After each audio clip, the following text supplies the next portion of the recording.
Hello, Lolly. Hello, Rainey. She's alive. Oh, my God. Friends, family, if you've been staying up to date on the Instagram, had a little surgery last week. It was pretty goddamn rough. Yep, she's now male. She's a they, them. Well, Sorry. not far off it, friends. But, I want to share some details because I've had some messages of inquiry. Some people wanted to know what was going on. So I'm going to do a little explanation. If you're not interested, we might just put this at the end of the episode. What do you reckon? At the end of the bloopers? Stay tuned. Now that they think that you're a they, them, they're definitely going to stay on. They need to know. We should do this every week so we get that listenership up. Rainy Bear, I'm so excited. I got the week off. You got a story for me, girl? I do. Any teasers? Well, I reckon the story's going to pull on the old heartstrings, right? Oh, no. Okay. This is a story, guys. This is a story. I'm about to tell you. I'm fucking hope it's a story. I'm about to tell you the story, so buckle on in. We're going for a ride. Whee! Let's do it. It is May 12th, 2006, and a beautiful baby girl named Madison Schmitz is born. Somewhere in New York, she's got a large family, 4 brothers, 1 sister, lots of pets, and she is just a loving, kind, caring kid. She loves sports, an optimist and an extrovert, very confident, and she loved to play softball. More of a pessimist. Is that what you call it? Pessimistic. I prefer that. Opposed to softball? Opposed to optimism. I'm kidding. Don't worry, Mark knows. She started playing softball at the age of 4 and she was hooked. Loved it. They eventually moved at the age around 11 or 12 to a place called Ponte Vedra, Florida. Florida. Floridor. Let's hear it again. Florida. I like Floridor. It's cute. Okay, she moved to Ponte Vedra, Florida. So this place is basically the fanciest place in Florida. It's known for its luxury homes, golf resorts, and wealthiest zip codes in the Floridor. And let's not forget the fabulous beaches hugging the coastline. They have turtle nests everywhere and a sunset to die for. I mean, this place just sounds luxury. Take me there. Just pop on down to bloody Surfers Paradise, loves. Well, all there. It's a bit closer, isn't it? It is. It's up the road. Madison goes to a local high school. She's intelligent. She's popular. She's got lots of friends. She's meeting boys. She's just living the teenage life. Sounds great. And in 2022, Madison would start dating a guy named Spencer Pearson. Now, Spencer went to the same school. He lived with his parents, 2 brothers, a sister. At the young age of 6, he started playing football, so he had a real deep connection to football. That's all he wanted to do. Loves it. Loved it. And around the same age as Madison, around 11 years old, the family packed up and they also moved to that place in Florida. Surfers Paradise. Ponte Vedra. Sounds great. He attended the same high school, but he was a little bit of an introvert. He was a little strange. He did suffer from a little bit of anxiety. Don't we all? I think the Kardashians made that popular. Did they? Do they have anxiety? I don't watch that shit, Shireen. No, it's like reality shows, and then all of a sudden he was like, oh my God, I'm getting anxiety. Like, no one spoke like that when we were younger. No, everyone needs to harden the fuck up. Mm-hmm. But I do have quite bad anxiety. So he couldn't really handle large crowds, so he would have just smaller friend groups, like basically one friend at a time, like me and you. Yeah, that's all you need. Sometimes, it's quality over quantity. That's right. But he was a star football player and he was on the school team, and Madison and him, they hit it off. Was he hot? To be fair, they actually look quite cute together. Do you want to see a photo? Should I paint a little picture? Yeah, go on. Madison's 17 years old and Spencer is a year older. He's 18. Oh, yeah. They look cute. They look like a lovely match. She looks lovely and he looks like a respectable lad. Tall, dark hair. They look cute together. Yeah. Very sporty, athletic couple. So these guys are seeing each other and it didn't take long for cracks to start to form, Lily. You see, Spencer, because he's a little anxious, sometimes his anxiety would get the better of him. He would become insecure, controlling, jealous, Just all the traits you don't want in a boy, teenager, or man. Yeah. Hard to manage your feelings at that age. It's all these new feelings. And to be honest, Madison was finding this exhausting because she came from a large family. She had 4 brothers. This behavior she hadn't seen in a guy before, so she's thinking to herself, what the fuck is wrong with this guy? He is just too much. I can't handle it. Can't handle this crime and scandal. And you see, Madison is fiercely independent. She would go to a softball game. She had her girlfriends. She was popular. She just didn't like the feeling of being controlled because, let's be honest, who does? No, thank you. Ben. Mm-hmm. And you see, it would get quite bad because Jackie, who is Madison's mother, actually went and spoke to Spencer's mother. Because his behaviour was getting out of control. So Madison and her mum were very close and she would confide in her mum about a lot of stuff. And Jackie, she's thinking, I know what's going on here. I'm going to sort this out straight away because we are going down a slippery, slappy... Slope? A slippery, slappy slope. We're going down a very slippery... dangerous slope. Nailed it. When a teenage boy is behaving so volatile, so quickly. Apparently, they are the most dangerous people on the planet. Men? Teenage boys. Oh. And men. No, teenage boys. Really? Yes. Wow. Very volatile. Make very poor choices. Don't have the worldly wisdom of life experience, and they're very dangerous. I'm not surprised. Because they can just get you. Yeah. They do dumb things. Yeah, like hopping cars and speed and... They stab. Yep. They steal. They steal. They're wanking everywhere. Fucking filthy. Nasty. Not all of them. Our nephew's not. He's lovely. Anyway, these guys were dating for about 6 months and Madison is thinking, you know what? I've had enough. I am not doing this anymore. So she goes round to Spencer and she dumps his ass. You go, girl. Bye-bye. Now, Spencer doesn't take this too well, Ollie. Surprise, surprise. Surprise, surprise. Spencer is spiraling and he spirals into a deep state of depression. Madison is the love of his life. He has to be with her. I mean, of course he's going to think that. His brain's not fully developed, is it? He's young, dumb, and full of cum. He is. That is true. It is true. And look, the parents are feeling a little concerned. Maybe not as concerned as they should have because they took him to an organisation to talk through his mental health issues. But these people aren't licensed counsellors. Oh. It's just like going to McDonald's, maybe. I'm not sure. Or is it like when you get these bloody influencers that are life coaches now? Oh, God, can't stand it. With all your life coaching and your programs. And for just $3,333. Oh, my God, I made $150,000 this month. It's like, no, you didn't. Yeah. You really didn't. And then they start coaching you how to run a business. I'm sick of it. Unfollow. I'd rather go to the McDonald's worker. So Spencer goes there and he's talking to some random person off the street and it clearly doesn't work, Lolly, because the following day, Spencer would send a message to Madison saying, goodbye, I love you. And then he proceeded to take his own life with a necktie. What are you doing to me? This is very sudden. Very sudden, and thankfully his parents must have known something was going on and they intervened and his life was saved.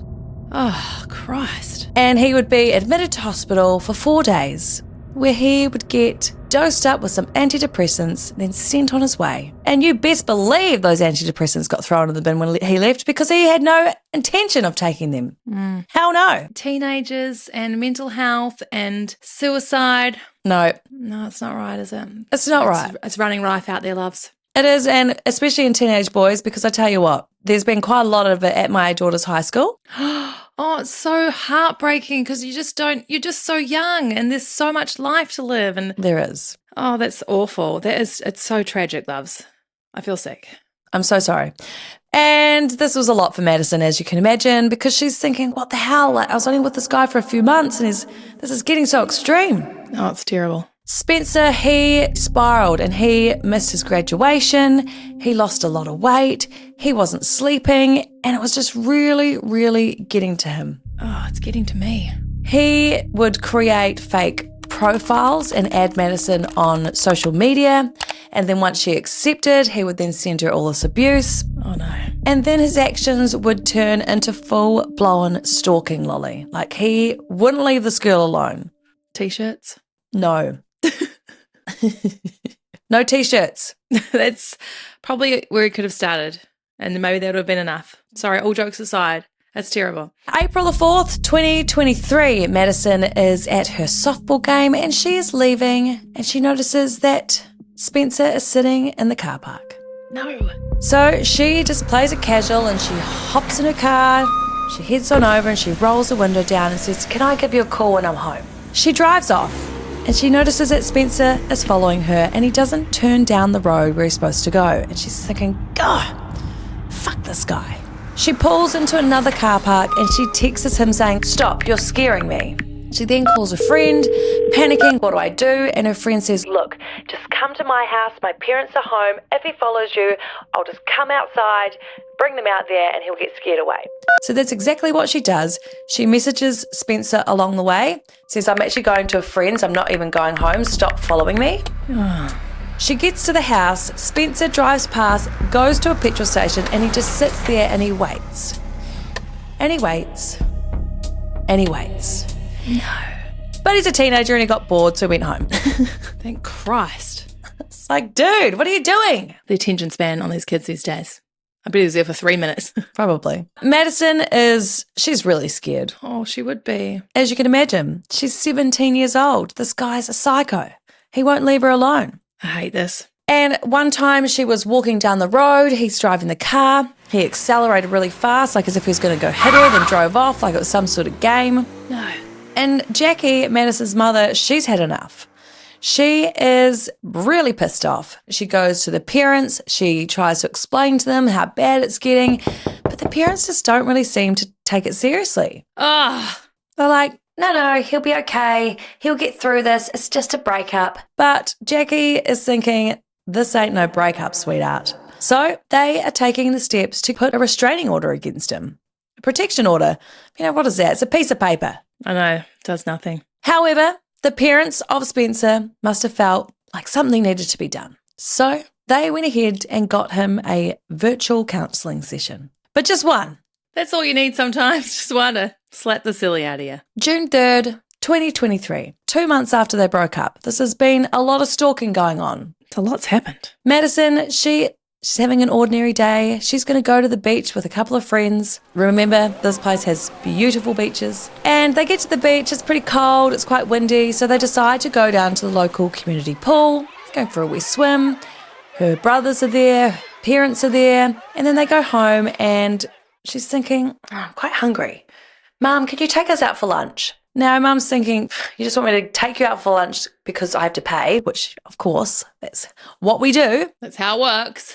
So at 3 p.m, they head down to Mr. Chubby's Wings. Yum, I love good wing. Sounds delicious. Get a bite to eat, and they're going to watch the local college softball that's going to be playing on the TV. I feel uneasy about this. They arrive, and Madison automatically checks the location, has a look around to make sure Spencer's not there. And, phew, the coast is clear. At 3:47 p.m, they're all enjoying Mr. Chubby Wings, and Spencer would walk in the restaurant. No! Now, they haven't recognised that Spencer's arrived, and he's thinking, they can't see me. So he gets up at 4:15 and he walks past the table. Now, there's some surveillance cameras inside Mr. Chubby's, and you can see Madison turns around like, oh my God, he's here. They're all feeling very uneasy, so they think the best thing to do is to get up and leave the restaurant. So they get up, they pay the bill, they tell the staff that they're feeling really unsafe because the stalker is in the restaurant, and then Madison heads out the door, and the family and friends follow not too far behind. Madison is walking to the car, and all of a sudden she hears the most horrific screams from her mother. And she turns around. To her shock, Spencer is there chasing her with a knife. The mum's screaming because Spencer comes charging past the mother, running for Madison, who's in front of the mum. Oh my God. Pounces on her and proceeds to stab her. No. Oh my God. This is horrific. It's all on surveillance. He stabs her multiple times and severs her spinal cord. Shireen. Oh, yeah, sorry. Warning.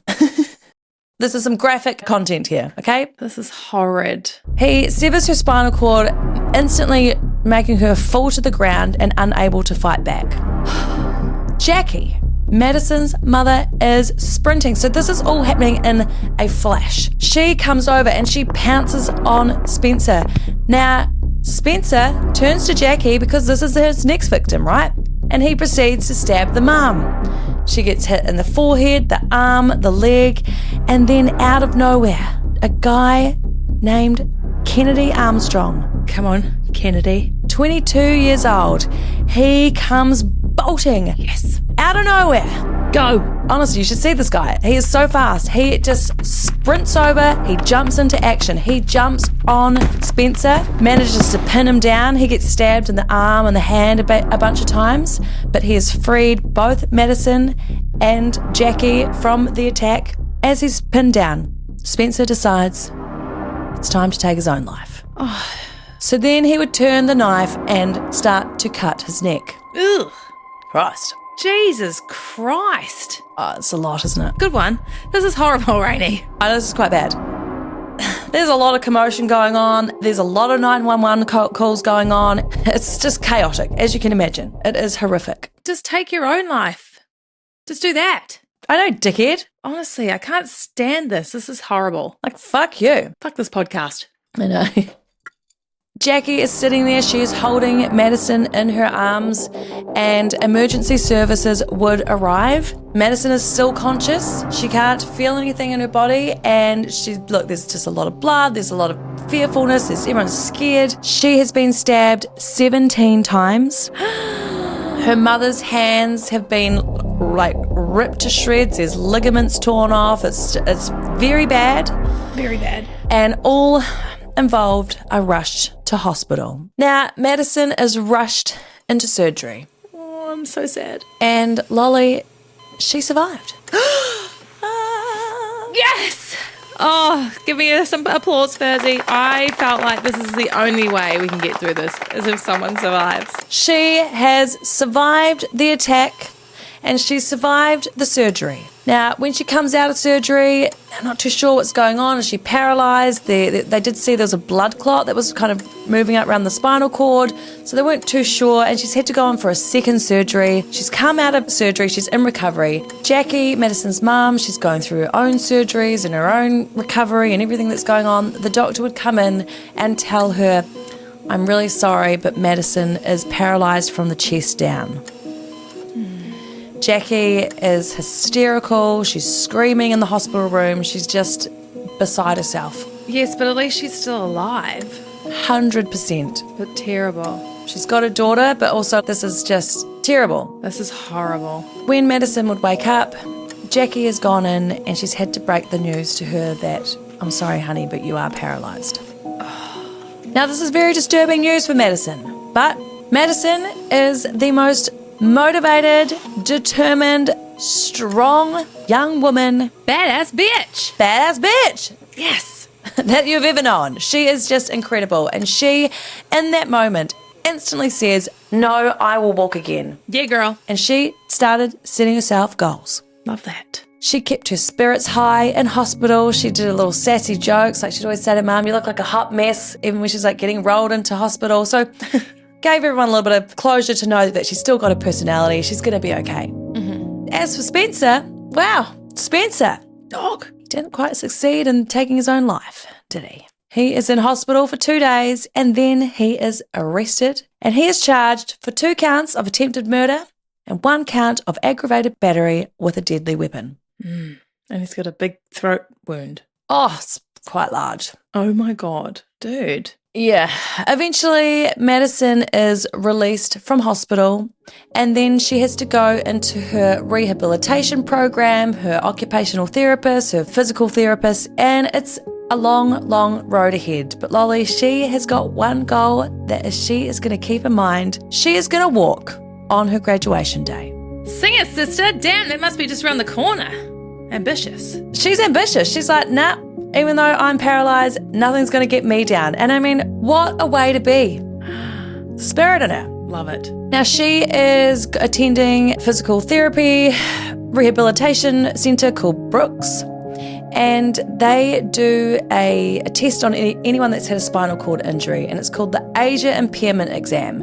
So they basically go through the whole body and they test everything to see how severely paralysed you are. This test would go on for hours, Lolly. They did the full right side of her body, they did the full left side of her body, and she wasn't really showing any good signs. So very, very disheartening.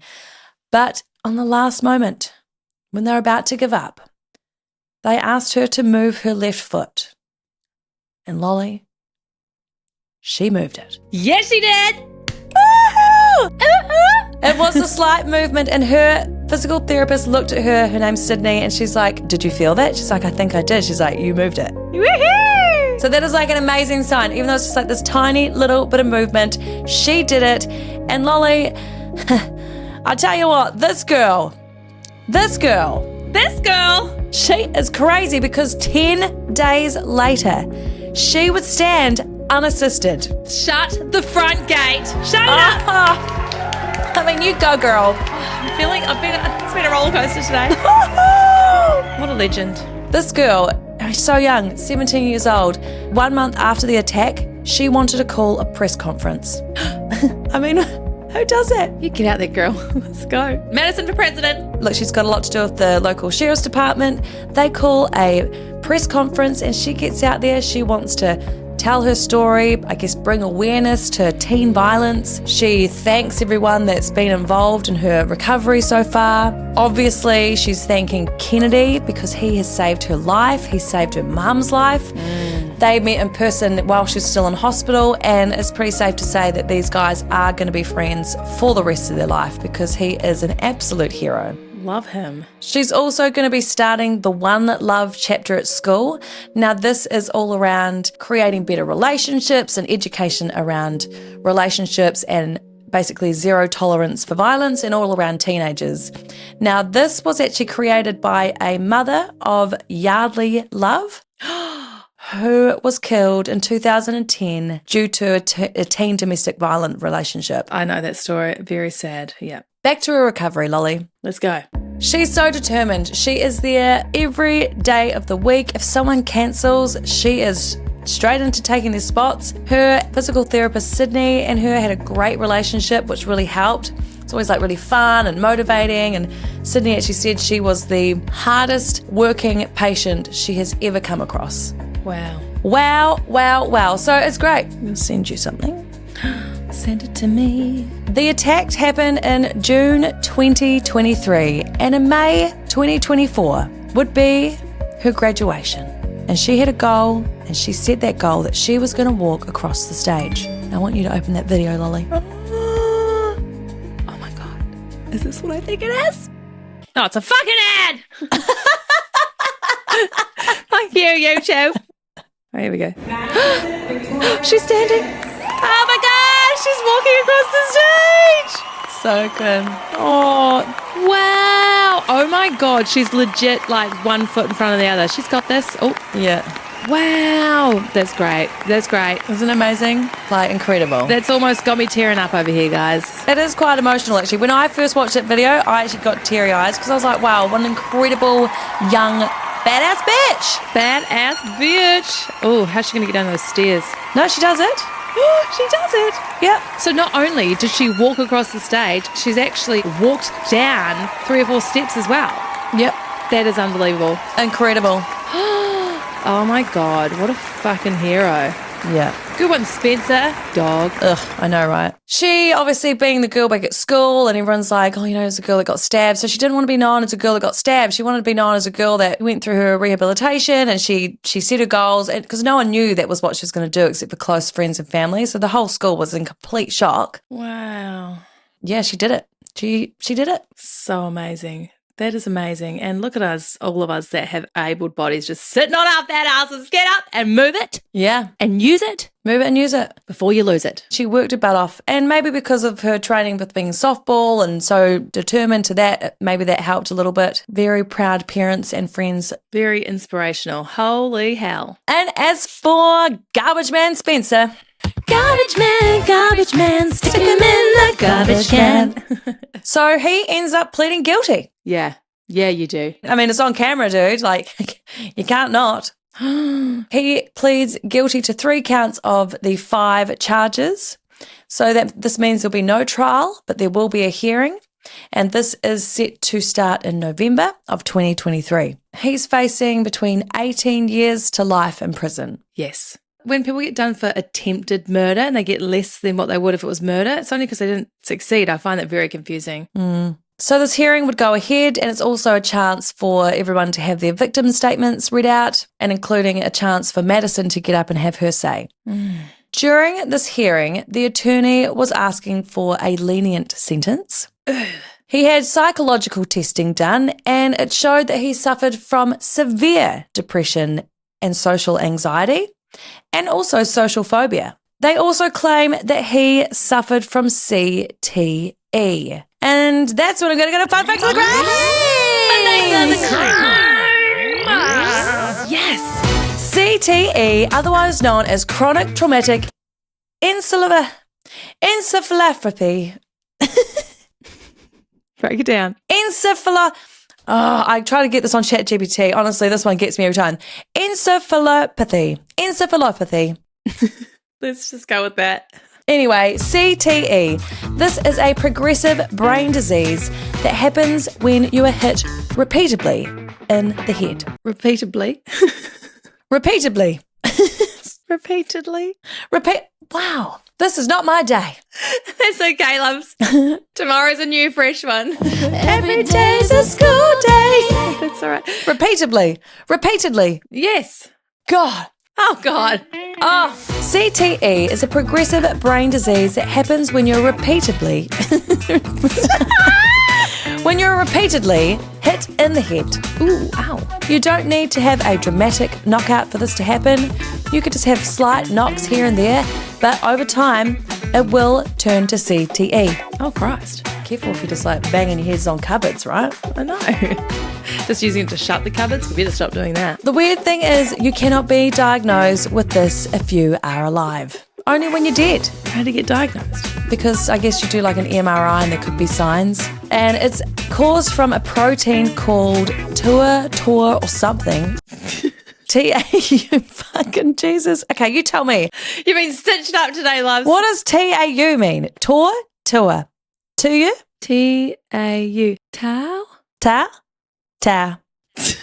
Oh my God, I'm so sorry, Mark. This is a shambles. I love it. It's a protein called tau or TAU, whatever you want to say. Tau. Tau.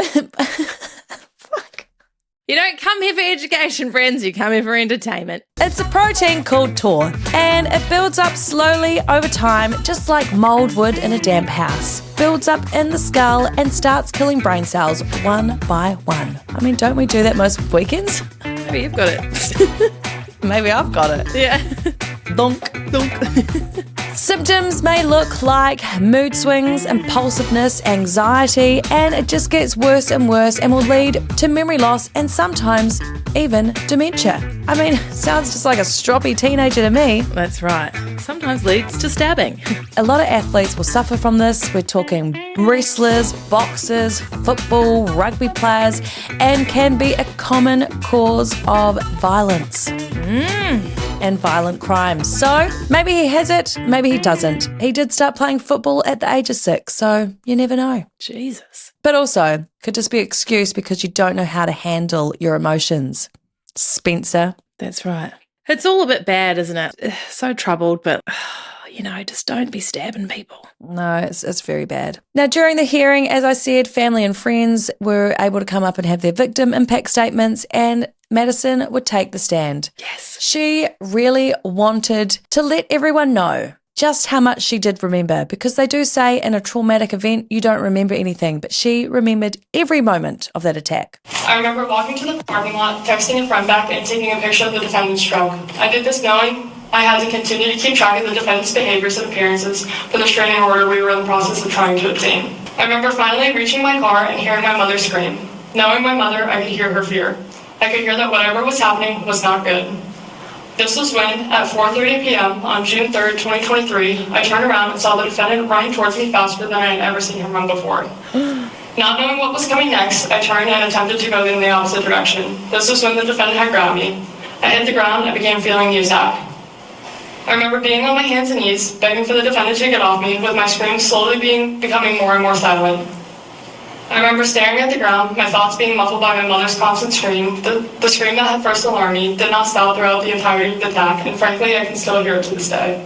I remember hoping for the pain to stop and feeling my mom pulling him off with me. I remember finally being let go and falling to the ground because at that point, my body had been paralyzed. Little did I know that me being let go in that moment meant my mom was now being made another victim of the attack. I remember laying there with my eyes closed, blacking out until the defendant began stabbing me again. Your Honor, a 17-year-old girl should not know the feeling of getting stabbed. Your Honor, I should not have to remember the feeling of my body being inflicted with a knife over and over again. I remember feeling an impact against my mother, the defendant, and I, which was the moment Kennedy Armstrong had ultimately saved our lives. I remember finally opening my eyes but still being unable to see. I remember asking my mom to get off with me because she was now actively bleeding onto my face and into my eyes. I remember finally realizing I had been stabbed and that I could no longer feel my legs. Wow. Isn't it just so incredible that she survived that, though? Far out. Insane. But then having to obviously go and relive all that was really important to her, because she didn't want him to have a lenient sentence, right? No. And who would? Madison's mother would get up on the stand and she'd say, "You've given my daughter a life sentence, so Judge, it's only fair if he gets a life sentence." Mm-hmm. Spencer's father would take the stand.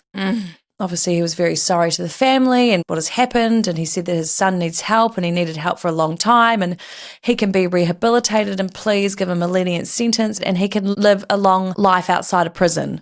So it's a little tough. It's a little awkward. It is. Oh. Spencer's dad also thanked Kennedy, who came to save the lives of Madison and Jackie, but he also thanked Kennedy because he said that he saved his son's life that day too. Now, turns out that knife that Spencer had was a gift from the parents. No. They bought him that knife. Why? They knew he was so unstable. Like, why would you give him that knife? That is ridiculous. Very strange. Now, Spencer, he would get up and he would address the judge. Wow. Didn't see this coming. Oh, he doesn't look good. I'm here before you today to take responsibility for my actions of June 3rd, 2023. And most importantly, I'm here to express my sincerest apology to Madison, Ms. Roger, Mr. Armstrong. I'm sure June 3rd was the worst day of their lives. It was also the worst day of mine and always will be. On this day, I hurt 3 innocent people. I think of my terrible crimes committed every second of every day. It's on my mind constantly, and this will never, ever change. I pray that Madison, Ms. Roger, and Mr. Armstrong make full recoveries. I can't begin to imagine what I've put them through and the negative effects I've had on everyone involved. I understand the anger and hatred they all have for me. I will never understand any negativity or ill will directed towards my family regarding this subject. They did not do this. I did. There are good people trying to do good in this world, not evil.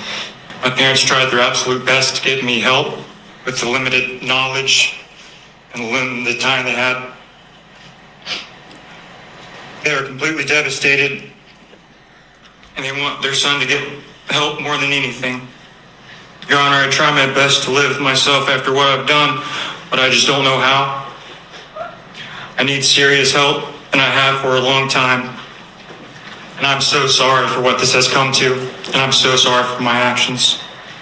I ask for forgiveness, and I ask for mercy. I ask for the chance to get help so I can return to my family. and do good in this world. Thank you for your time. That's all I have to say. Ay, Oh, it's harsh. it's terrible, isn't it? Just like, come on. But then it's like, I don't know. Dude, what did you do? Like, what a dick. I know that people do really dumb shit in these heightened emotional states, but he did try to kill them. Yeah, he could have killed both of them if it wasn't for Kennedy. So the judge would take all of this into consideration, and it's time for sentencing. And Spencer Pearson would be sentenced to life without parole. Wow. Look, yep. I feel like that. Yep. Yeah. I think he needs to go more to like a psych ward. This is devastating. So all the court information, everything was on court TV, so it's all filmed. And you see the parents when he's getting taken away, and the mother is just hysterical and she's hugging him and I love you, and the dad's all, it's very emotional. You can just imagine for them, it's just their life's been ruined. But come on, Spencer. Yeah, you got to think about these things. Because also imagine if he gets out and that girl, Madison, like knowing that he's out now and then he's very unstable, but then, is prison the right place for him? Probably not. Oh, God. I know. It's just all a bit of a mess, really. So he's sent away and they're throwing away the key, and Mum and Dad, Madison's parents, would go ahead and put a lawsuit against Spencer's parents. They think, well, you as a parent, you knew the state your son was in, you didn't get him enough help, you purchased that knife for him, you allowed him to have that knife, and they could have done more to prevent the attack. They also have put a lawsuit against Mr. Chubby's Wings. Wow. Which is weird. They are saying that the staff didn't do enough in their power to protect Madison against Spencer in an attack. Which I think is kind of weird, because if Spencer didn't attack her that day, he was going to attack her another day. That's very strange. Madison is going through college. She has plans to work for the sheriff's department one day. She's just living her life the best she can. She still goes to all of her therapy and rehabilitation, I think 3 times a week. So it's still a long road, but she is doing great. Wow. Wow. So that leads me to ask the question, Lolly. Can you handle this crime and scandal? This has been a roller coaster today. But no, can't handle the crime and scandal today. I can handle parts of it. Very happy that there was some survivors in this one, Rainey. I know. It's unusual, isn't it? When you were telling the story, I was like, you dog. I was like, you've dogged me on this one. This is very bad, but it ended with a little happy ending. Happy? Rainey, can you handle this crime and scandal today? No, teen violence, any violence, but teen violence, it's just unnecessary. And these are young boys, they don't know how to figure out their emotions, and they just need to get some help and talk to people. So it's very scary, isn't it? It's very sad, very scary, and it happens quite a lot. It's honestly, you'd never think that your little baby, your little teenage boy is going to turn into be a teenage murderer or attempted murderer. It's terrible. I know. And then also, like, if you've got daughters, it's a bit scary. I know they've got some crazy psycho girls out there, but But I tell you what, Madison, she was so determined and so motivated. I just think it's such a nice ending to the story, that graduation. It just pulls on the old heartstrings, and she's doing well. So good on you, girl. Good on you, girl. Okay. Thanks for that one, Rainey. Episode 98 in the bag. Can you believe it? No, I cannot believe. I reckon just real quick, we're going to touch on just the end of the year. As you guys know, if you're listening to some real time, we're approaching episode 100. We're at the beginning of December, so we are going to wrap up this year at episode 99. Ooh. However, we will have our 2025 wrap-up episode. We're going to have a revamp episode, so we're going to go back into the archives and do a little sound effect tining on one of our earlier episodes and just give it a little current refresh. And then we'll come in strong in the new year with episode 100. If you want to give us a recommendation, jump on the Instagram, Can't Handle the Crime and Scandal, and let us know what you think episode 100 should be, because it's got to be a doozy. It's got to be a goodie, guys. I was thinking maybe the Chris Watts one, but then I'm like, oh, it's just so bad. I've had that recommended a few times. You've got a strong stance on children, Lolly. I know. Laurel sets the rules around here, and I'm just like, okay. Well, you know what I mean, though. We could do that one. I don't know. Yeah, we'll think about it. Oh, it's pretty bad. We'll think about it. All right, friends. Well, look, thanks for tuning in as always. It will be so helpful if you give us a little rating, a little comment. We just bloody goddamn love you. We love you. Okay? It's been a good year. I can't believe we're nearly at the end of it. It's been the friggin' best. Oh my God, I can't wait for our little wrap up. It's going to be so fun. All right, take it easy, friends. We'll see you next week for episode 99, baby. Woo! All right, love you, lolly, bye. Love you too. Au revoir.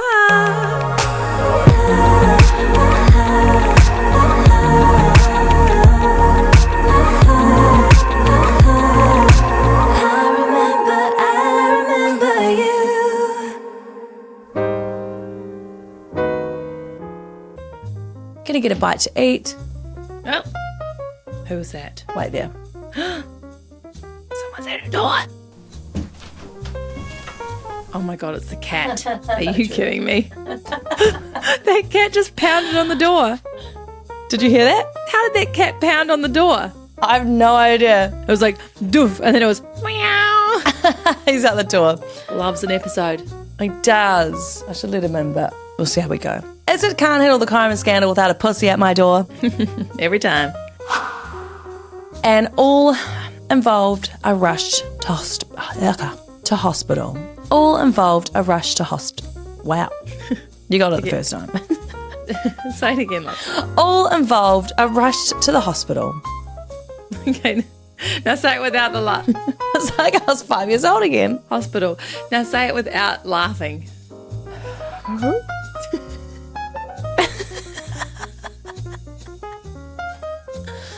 People are dying, Rainey. All involved are rushed. Mark, this is what we do. It's not because it's funny.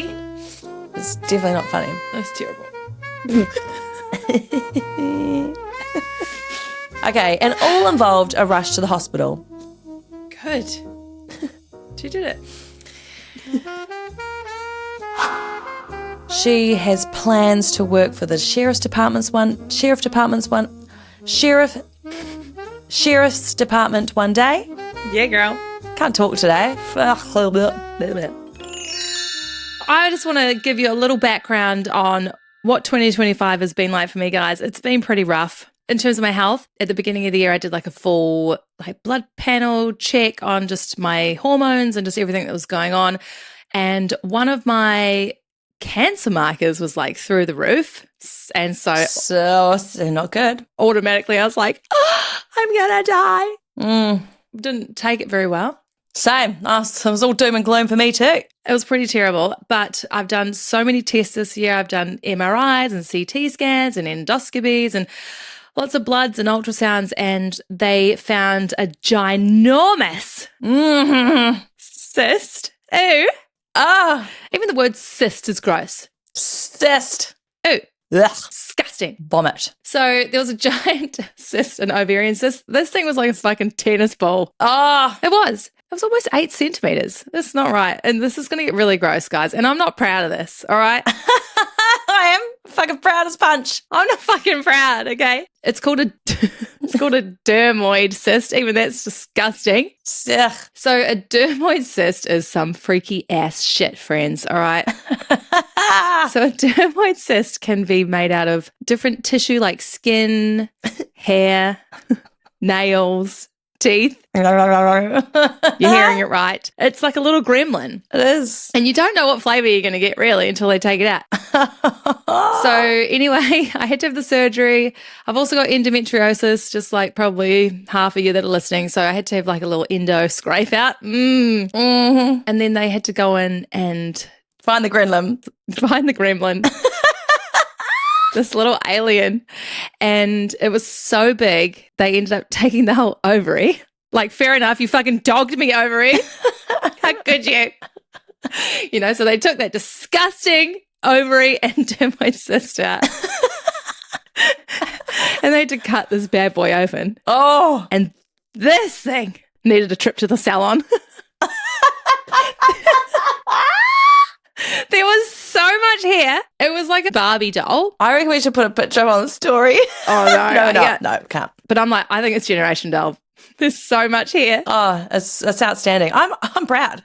We do have quite luscious locks, so no wonder my dermoid sister was going to have luscious locks too. Had like a ponytail and bangs. Laurel grows wonderful locks on the inside of her body. This thing was so huge, they had to like cut it open and Plait it, gave it braids.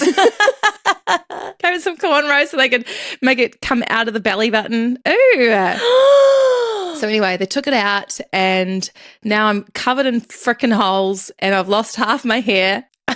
And I'm just... That's fine. You've lost a couple of kilos too. I have post-surgery, like it's actually been pretty rough. The recovery's been pretty rough. Yeah. So anyway, they took that out. I've only got one ovary left now, but that's fine. Apparently it means I'm going to go into menopause a year or two early, so I'll let you know what that's like. Oh, thanks. You can be the guinea pig. Fucking hell. We're like, shit, that was bad. Yeah, ripped off. So that's out, and then in a few weeks' time, I'll have some more bloods, and hopefully that cancer marker will come down because apparently it's can be like a tumor marker. So because this disgusting hair-filled cyst was dogging me, now that it's out, maybe everything will settle down. So anyway, that is the story, and I'm doing well. I actually feel really good today, and thanks for checking in. Do you feel lighter? Just feel like you're missing a part of you. Do you know what's weird? I actually feel like there's something missing. Yeah. Rapunzel. That's fucking gross, isn't it? I'm just really glad that out of all of the things, teeth, nails, and hair, it got hair because I needed to come out with a set of chompers. Oh my God, could you imagine if it was just like covered in teeth? Oh. At least there's something a bit glam about having like a cyst full of hair, Yeah. What if it be like baby teeth or adult teeth, with the teeth rotting because they have no work on them? They haven't been brushed. Oh my God, I know. It comes out with a set of braces. When they came in to talk to me afterwards, they're like, do you want to see it? We took a photo of it. I was like, oh God. So she airdropped it to me. I'm just thinking, how many people is this nurse showing? She had it on her phone. I'm like, you're going home being like, bro. Because it's so impressive. Look at this. Yes. I mean, I bet you when they do that surgery, they're like, what are we going to find today? Ew, it's so exciting. Oh my God. I think there's never been so much hair inside one of those before. You should have asked. I've looked online and there's been like a couple of little sprouts and stuff. This is like full-blown ponytail. It's amazing. It's amazing. So anyway, don't be jealous. That's my story, friends. Thanks for tuning in and I hope you don't feel sick. And that's that. I'm doing much better. I'm really pleased. What a story.